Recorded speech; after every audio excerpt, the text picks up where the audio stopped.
Assalamualaikum warahmatullahi wabarakatuh. Di sini saya akan menjelaskan tentang proyek 4. Tentang apa? Tentang formulir survei web dan HTML siswa. Sebelumnya, perkenalkan dulu, nama saya Dwi Oktavia Narkoliluso. Oke, yang pertama yaitu contoh. Contohnya seperti apa? Formulir yang mencatat evaluasi seorang siswa terhadap seorang pembicara. Nah, di sini menggunakan ada 5 teknik. 5 teknik itu seperti apa? Yang paling umum yaitu ada 5. Yaitu yang pertama yaitu file text, tombol radio, kontak cek, dan menu drop down serta kotak teks. Nah, di sini saya akan menjelaskan tentang semua teknik-teknik ini yang dalam tentang evaluasi yang penggunaan tersebut. Nah, file text ini adalah seperti apa? Nah, saya akan menjelaskan tentang misalnya nih untuk mencatat file pasti ada nama seperti itu. Nah, di mana penggunaan mengetiknya sebaris data? Itu file text. Berarti seperti adanya name. Nah, nama dalam file. Seperti nama suatu file. Mungkin menamakan suatu namamu seperti Dwi Octavian atau dengan siapa gitu. Oke. Nah, tombol radio. Tombol radio ini seperti apa nih? Misalnya seperti year in school. Nah, digunakan ketika apa? Ketika menjawab yang memungkinkan saling melengkapi. Seperti itu. Nah, selanjutnya ada kotak cek. Nah, seperti apa? Seperti live on campus. Dan do you own a car? Nah, serupa dengan tombol radio, tetapi penggunaannya dapat memilih satu atau lebih pilihan. Nah, kalau tombol radio itu mungkin satu pilihan, tetapi dalam kotak cek ini bisa lebih dari satu, dua atau tiga dan sebagainya. Situ. Nah, selanjutnya yaitu menu drop down. Drop down ini adalah peringkat keseluruhan. Berarti meringkat semua data. Itu mengombinasikan jawaban yang akan ditanyakan dalam tempat yang kecil di halaman web tetapi masih memungkinkan sejumlah pilihan yang saling melengkapi. Nah, peringkat keseluruhan berarti ibaratnya seluruh data, tetapi dalam satu ruang yang kecil, tetapi banyak suatu data yang saling melengkapi. Itu. Nah, kotak teks ini adalah digunakan untuk mengisi komentar. Teknik ini memungkinkan pengguna untuk memasukkan beberapa baris data dalam satu input. Seperti itu. Nah, dari masing-masing 5 teknik itu ada masing-masing memiliki kelebihan.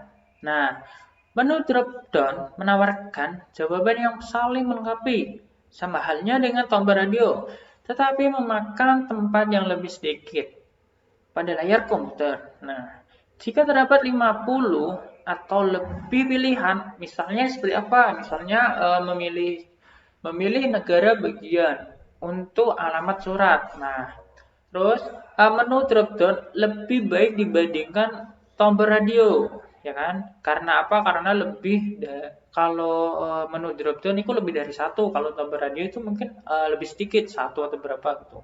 Nah, tetapi tombol radio memiliki kelebihan, dapat menampilkan semua pilihan kepada pengguna pada satu tampilan.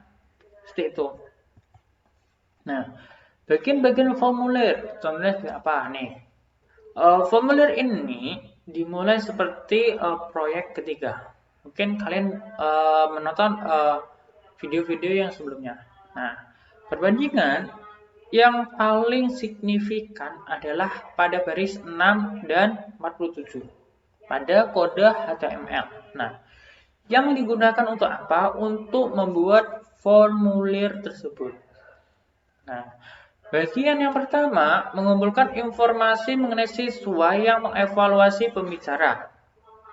Baris 14 dan 18 adalah perintah yang menangkap input untuk file name dan email. Nah, perhatikan bahwa tipe info di sini adalah teks yang memberitahu browser web pada pengguna akan mengetikkan sebaris teks ke dalam file input. Nah, selanjutnya ada bagian dalam halaman web. Nah, dalam halaman web ini akan menyatakan tingkatan kelas pengguna. Nah, ada 4 pilihan yang ditampilkan di sini. Nah, dan penggunaan dapat memilih hanya satu pilihan. Nah, tombol radio berguna untuk apa? Untuk digunakan jika pilihan bersifat eksklusif satu sama lain. Nah, baris 23 hingga 26 ini menampilkan pilihan untuk tingkatan kelas. File name harus sama untuk radio. Nah, file name ini namanya ini akan sama jika menggunakan tombol radio. Nah, perhatikan 4 fitur penting mengenai baris 23. Jenis file, nama file, nilai file, dan fakta bahwa pilihan ini sudah memiliki tanda cek dari awal. Nah, tombol radio ini harus digunakan untuk pilihan eksklusif, di mana jumlah jumlah pilihan yang tersedia itu terbatas. Jika terdapat banyak pilihan-pilihan ini dapat memilih memakan tempat yang amat banyak pada halaman web. Nah, salah satu kelebihan tombol radio adalah pilihan-pilihan tersedia ditampilkan kepada pengguna sekaligus. Nah, maka dari itu ada kekurangan dan kelebihan. Jika tombol radio itu tidak bisa menampung banyak, tapi dia bisa bisa melihatkan beberapa secara langsung, secara banyak. Nah, baris 29 dan 30 itu membuat kotak cek. Nah, terdapat perintah awal dan akhir untuk pilihan pada baris 33 dan 38. Nah, masing-masing pilihan dari daftar pilihan memiliki awal dan akhirnya masing-masing. Ini terdapat pada baris 34. Nah, baris 42 terletak di antara perintah awal dan akhir karena teks. Nah, phrase atau enter command here ditampilkan pada layar komputer dalam file area teks. Nah, jika baris 42 dihilangkan, maka tidak akan terdapat teks awalan pada area teks. Seperti itu. Nah, perintah submit. Nah, ditampilkan pada barisan 45. Nah, nilai ini ditampilkan pada tombol yang dihasilkan oleh perintah ini adalah submit response. Perintah reset pada baris 46 menampilkan phrase return from value to default pada tombol. Mengklik tombol ini akan mereset ulang semua pilihan kepada isian awal. Ini serupa dengan ketika seseorang pengguna menghapus semua respon dari sebuah formulir kertas. Nah, dalam penyimpanan, contohnya seperti apa? Nah, pilih file, pilih save as, terus memasukkan nama file, misalnya di sini itu universitypizza.htm. Tetapi dalam tanda kutip ya, misal namamu misal dinamai dengan yang lain, mungkin tugas matematika gitu.